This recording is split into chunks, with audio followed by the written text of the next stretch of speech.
Ok, l'objectif de cette vidéo, ça va être de te montrer les rotations articulaires contrôlées du genou.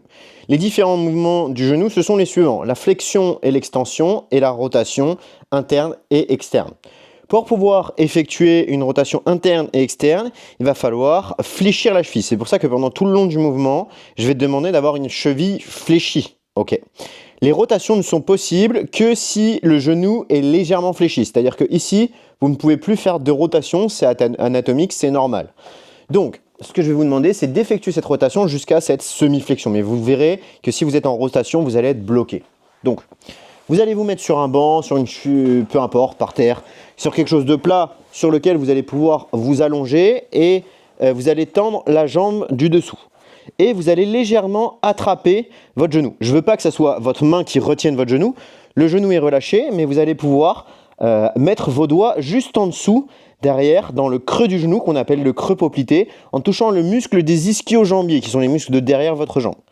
Vous allez positionner vos deux doigts ici pour pouvoir les ressentir, parce que c'est ces ischio-jambiers qui sont responsables de la rotation interne et de la rotation externe. Ce que vous pouvez faire là déjà, c'est fléchir votre cheville et la garder fléchie pendant tout le long du mouvement, et rien que c'est essayer de tourner vers l'extérieur, tourner vers l'intérieur, tourner vers l'extérieur. Vous allez sentir vos tendons ici qui travaillent. Et maintenant, une fois que c'est fait, vous allez combiner cette rotation vers l'extérieur et vers l'intérieur à de l'extension. D'accord? Là, je fais que de l'extension du genou, sans rotation. Et maintenant, une fois que c'est fait, que vous avez bien senti la flexion, l'extension, et quand vous êtes ici, que vous avez bien positionné sur vos ischio-jambiers, les tendons qui activent la rotation interne et externe du genou en gardant la cheville bien levée, vous allez pouvoir essayer de contrôler le mouvement en ayant cette rotation. Donc j'essaie d'aller le plus possible vers le haut et faire une rotation de mon tibia vers le haut. Là, je vais venir étendre la jambe en gardant cette position.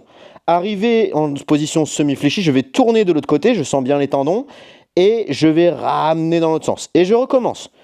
J'effectue mon extension au maximum. Je ne vais pas jusqu'au bout parce que sinon, jusqu'au bout, vous voyez, je ne peux plus effectuer de rotation tibiale et du coup, c'est que vos ischios qui travaillent.